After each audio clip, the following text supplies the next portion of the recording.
Oi, gente, tudo bem?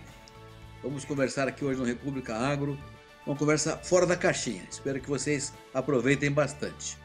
Vamos conversar com o João Henrique Hummel, que é formado pela Universidade de Brasília em agronomia, colega meu, engenheiro agrônomo. Eu conheço o João há muitos anos, inclusive porque ele trabalhou comigo. Quando eu estive no Ministério da Agricultura, o João foi o chefe de gabinete do secretário executivo, Amaury de Marzo. Prestou um serviço muito importante na Secretaria Executiva do Ministério da Agricultura, que é o órgão que cuida da gestão da máquina. Então, ele cuidava de toda a máquina do Ministério da Agricultura, uma responsabilidade enorme, e fez um muito bom trabalho. Hoje, o João Henrique tem um escritório em Brasília, um escritório de representação e lobby.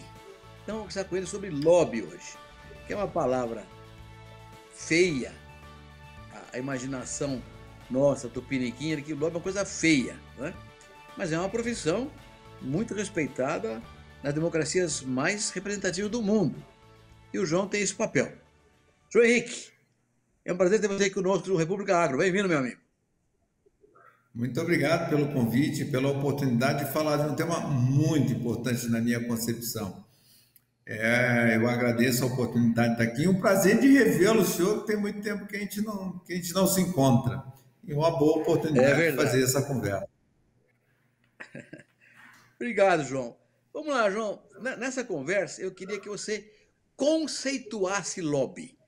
Lobby é uma coisa feia ou é uma coisa legítima? Explica o que é lobby conceitualmente falando. Olha só, lobby, para a gente conceituar lobby, nós temos que entender o que é a democracia. A democracia é a forma de você buscar juntar minorias para fazer maioria, em cima de temas específicos. Então é o seguinte, hoje o papel do lobby, na realidade, é levar ao parlamento, tá certo? O impacto um problema que se tem, que precisa ser resolvido e que precisa ter a corresponsabilidade da sociedade. Então, se eu tenho um problema da agricultura, esse é um problema que vai trazer benefícios para a sociedade e eu tenho que levar esta informação ao Congresso, ao quem vai decidir e que tem o hábito de fazer a lei. O debate, eu tenho que capacitar aqueles interlocutores que vão fazer esse debate. E o lobby nada mais é do que isso. É a sociedade se organizar para preparar a informação para ser debatido no local adequado, para se chegar a uma solução de um problema onde todos os segmentos que participaram democraticamente da solução do problema vão ser corresponsáveis da melhor maneira de resolver esse problema e fazer evolução dentro do processo democrático. Então, o lobby não é ir lá defender interesses, é levar a informação para que se possa tomar uma boa decisão.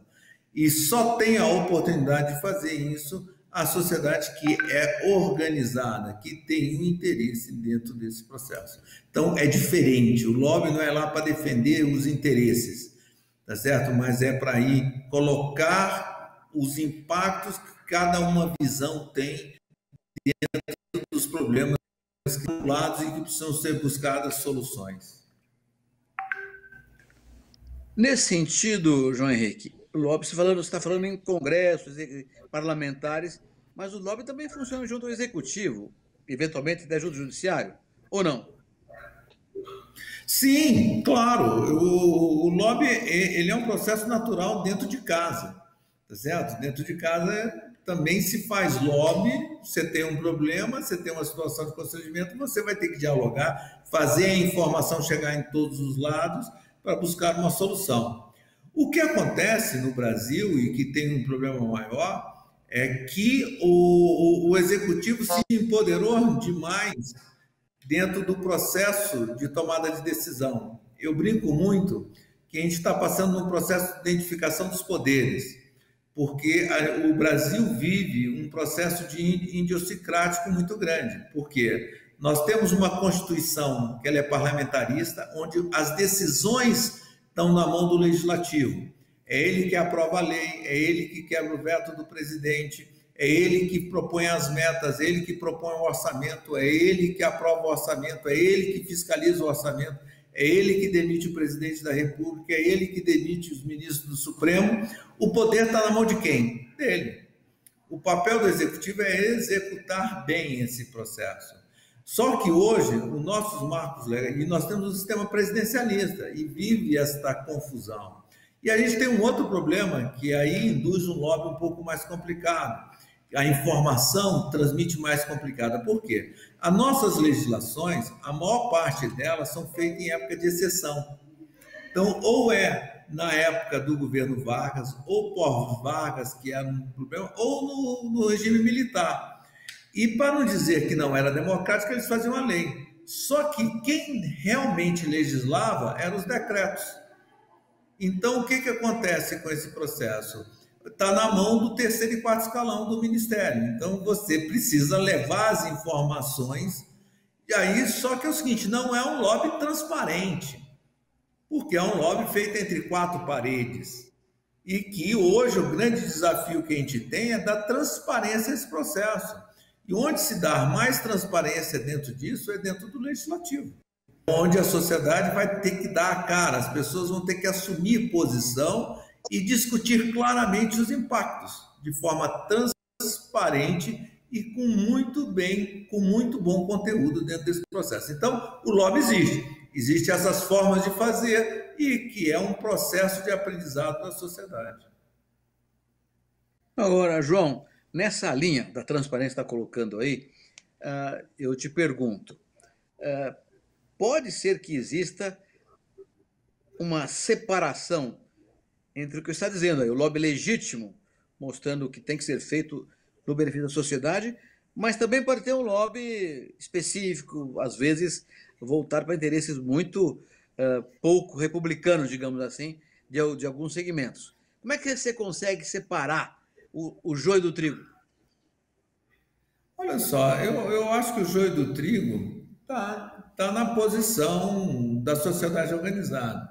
Eu acho que, por mais que você tenha pessoas que tentam deturpar esse processo e ir por vias não transparentes, tá certo? Se você tiver uma sociedade organizada de forma que tenha conteúdo, que tenha o acompanhamento sistêmico dos processos, isso torna-se a se tornar mais difícil, tá certo? Agora, que existe aqueles que querem a forma mais fácil, essa sempre vai existir. Agora, a única forma de combater isso, na minha que eu acho, é que a gente precisa ter normas, tá certo? Muito claras, tá certo? Muito auto-aplicáveis, e que o executivo, para diminuir esse tipo de processo, ele precisa ser mais executivo, menos normativo. Ele pode até propor para o Congresso, mas ele tem que ser menos normativo. Assim, esse lobby não transparente vai ficar mais difícil, com mais controles a serem realizados em cima deles. Isso tem a ver, inclusive, com comunicação junto à mídia, né, João? Quer dizer, um lobby transparente tem que ser transparente também com a mídia, para que a sociedade inteira seja informada do que está sendo disputado. O que eu acho mais interessante, o lobby, eu brinco muito que o lobby transparente, o lobby bom, é aquele que você leva a informação para o parlamentar. Porque é o seguinte, é importante saber que o parlamentar ele vive do voto, do resultado. O produto dele é benefícios para a sociedade, resultados para a sociedade. Eu brinco muito que quando nós vamos fazer uma politização de um tema, tá certo? O que é a politização de um tema? A politização é exatamente você encontrar um problema que pode ser até econômico e a gente transformar que o resultado de consertar aquele problema, ele vai levar uma solução para a sociedade. E o interlocutor desse debate com a sociedade, nada melhor do que o político. Mas o político ele tem que estar capacitado, tem que estar muito bem informado, tá certo? E se a sociedade não se organizar e não levar essa informação, pode ter uma deturpação de lobby, porque se eu tenho um lobby que é mais forte, que é mais preparado com o outro, vai causar distorções. Mas a melhor forma de você fazer a democracia em um bom debate é desta forma, é politizar o tema, transformar o problema econômico em um problema social. Vamos fazer uma pergunta chata. Se você não puder responder, você fala, não posso responder. Mas vamos tentar fazer uma pergunta complicada para você. Você tem sido um forte defensor do agro brasileiro. A tua vocação é essa, é engenheiro agrônomo, trabalhou no Ministério da Agricultura há muitos anos. Então você conhece bem o agro. Eu te pergunto, o lobby nesse setor tem sido fácil ou o entendimento no parlamento dos problemas do agro é difícil? Olha só, a gente vem num processo de fortalecimento do debate do agronegócio com a sociedade. Então, mas os nossos temas são bastante polêmicos, porque o setor agropecuário ele se posicionou mal durante muitos anos e deixou os nossos adversários ocuparem esse espaço sem um debate transparente. E hoje, a grande dificuldade do lobby da agropecuária brasileira é exatamente essa, é começar a mostrar a realidade do que é a agricultura brasileira. Mas a gente tem alguns conceitos que foram colocados para a sociedade e que eu acho que os nossos parlamentares e o lobby que o setor está fazendo está tendo muito resultado, que é colocar com transparência todos esses temas polêmicos. Você vê que os grandes temas da agropecuária hoje acaba sendo uma coisa chamada direito de propriedade, que está vinculado à questão indígena, à questão do trabalho escravo, à questão da regularização fundiária, à questão do licenciamento ambiental, a questão dos próprios defensivos agrícolas, não entra na questão fundiária, mas enfrentam conceitos que atrasam o desenvolvimento da agricultura brasileira. São temas complexos. Mas o mais interessante desse processo é que, a partir do momento que a gente vai para o Congresso e começa a colocar esse debate de uma forma transparente, com conteúdo, e que mostra que isto é resultado, é segurança jurídica, é menos judiciário, é mais produtividade, é comida mais barata, comida de melhor qualidade, você está fazendo um lobby que não passa a ser ruim. Mesmo que o tema seja chato e politicamente incorreto, a sociedade precisa debater esse tema e fazer. Então, eu acho que a posição do lobby, da cadeia do setor agropecuário, ele vem crescendo e se fortalecendo, não só pelo o crescimento econômico, mas simplesmente e principalmente pela postura de um debate aberto e no local correto, que é o Congresso Nacional, onde a gente utiliza os parlamentares para levar informação, conteúdo e esclarecimento do setor agropecuário. Muito bom. Acho que está claro agora para todo mundo que lobby é uma coisa legítima, é a disputa transparente por temas importantes para a sociedade como um todo, que eventualmente interesse mais de perto um determinado setor, mas tem que ser transparente e o benefício tem que ser coletivo. Está claro para mim. João, você faz esse trabalho de lobby junto à área agrícola. Portanto, o teu grande cliente, digamos assim, é a Frente Parlamentar da Agropecuária. Nesse sentido, quais são os temas, João, que em 2022, 2021 terão privilégio, demanda mais acentuada e mais discussão, mais debate? Esse ano nós tivemos o privilégio de um tema que foi colocado e agora precisa ser implementado, que é o Fundo de Investimento ao Setor, a cadeia da agropecuária, que é o FIAG. Que eu acho que vai ser uma grande revolução, o FIAG, que vai ser uma grande revolução e que as pessoas não estão entendendo o que é o FIAG na sua essência. E ele foi aprovado, tá certo? E já está regulamentado. Ele vai criar crédito rural. Ele vai criar uma carteira que a gente vai ter certeza que a gente vai ter tantos bilhões para custeio, tantos bilhões para investimento no médio e no longo prazo. Quer dizer, isso vai trazendo. Nós vamos poder criar um sistema novo de garantia, que nós vamos poder fazer uma profissionalização de cada elo da cadeia produtiva. E o FIAGRO vai poder investir em todos eles, tanto antes da porteira, como dentro da porteira e depois da porteira. Isso já foi resolvido, o FIAGRO já passou, já está resolvido.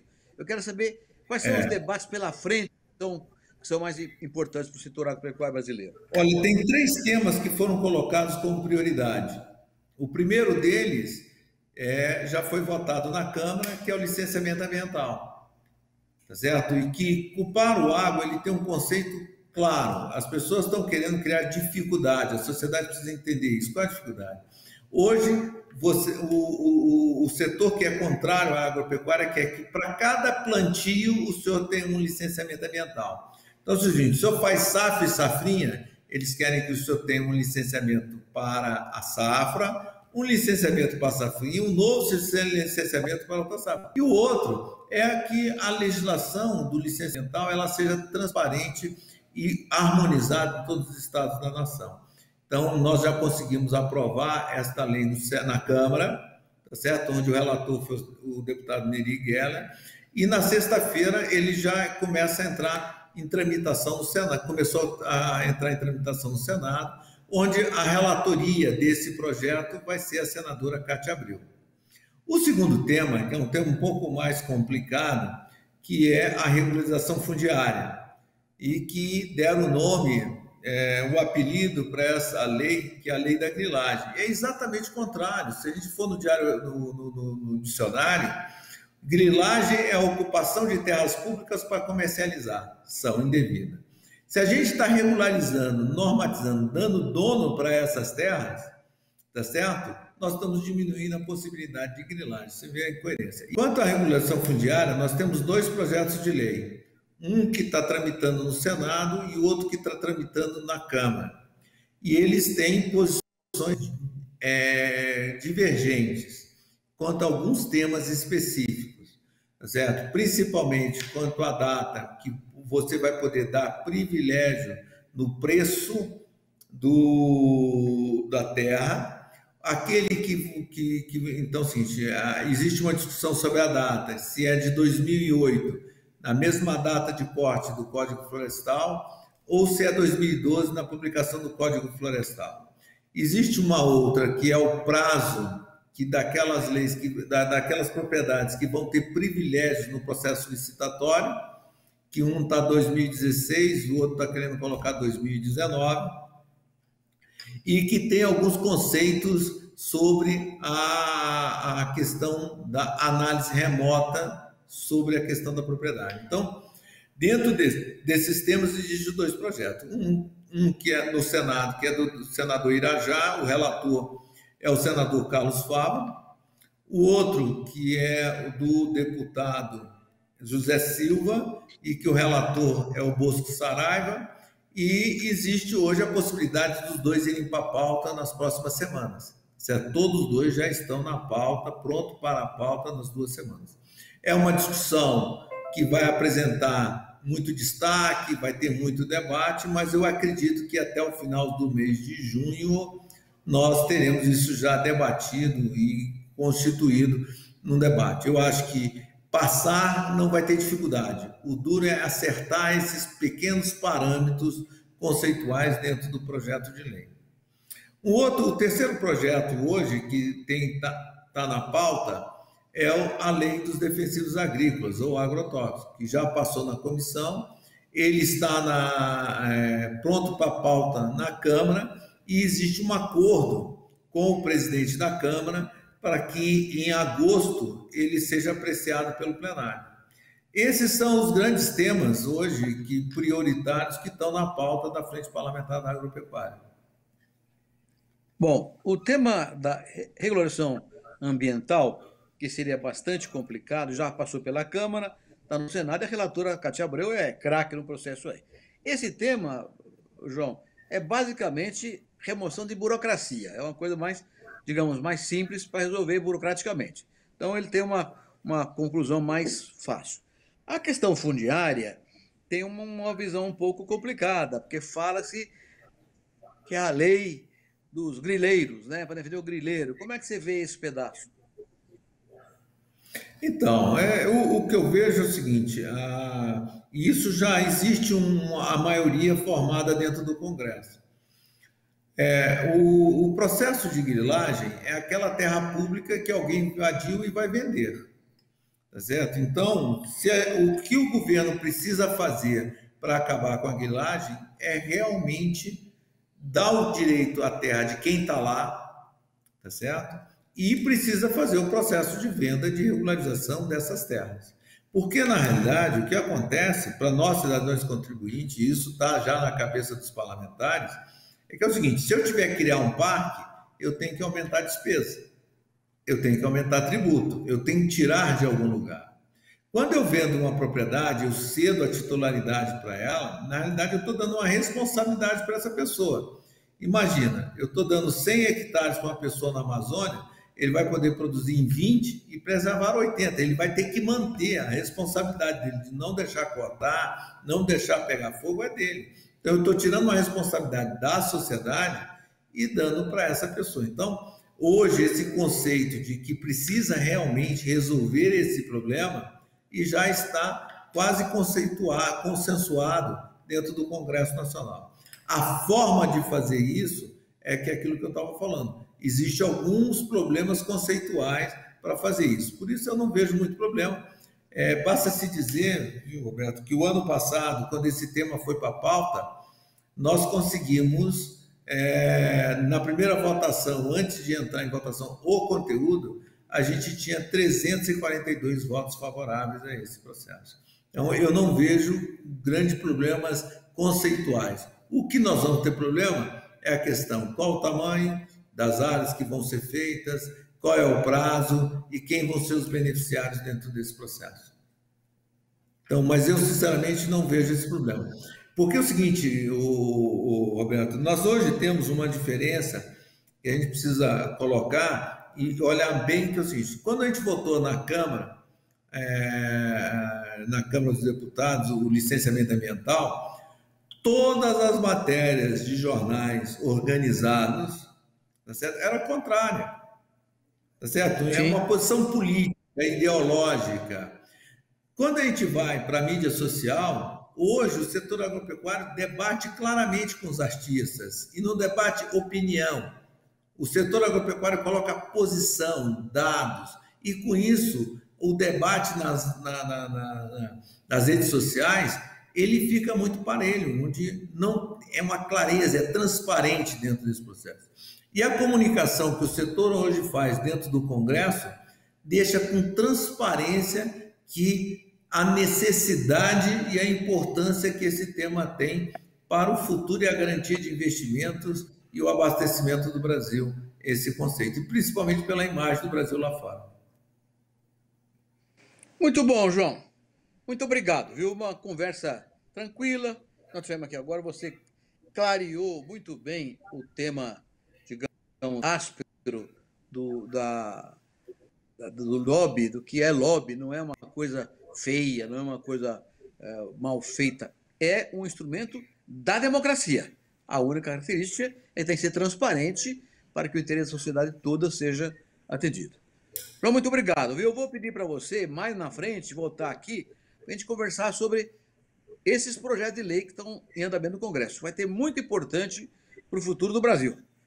Então, vamos conversar mais um pouco. Obrigado, João. Eu que agradeço e estou à disposição. O que tiver aqui, nós estamos aqui para o que eu puder esclarecer e comentar, estamos às ordens. E muito obrigado pela oportunidade de ter conversado contigo. Obrigado a você, João. É isso aí, gente. Uma coisa esclarecedora, né? Ficou muito claro que lobby faz parte do processo democrático em qualquer país do mundo, faz parte integrante e ele age junto aos poderes constituídos. Basicamente o legislativo, que é ali que as leis são feitas, no executivo, quando ele é que toca os processos para frente, e até mesmo no judiciário, quando for o caso, o judiciário não ficar interferindo demais nos processos legislativos e executivos do país. É isso aí, gente. Obrigado pela atenção e até a próxima, se Deus quiser.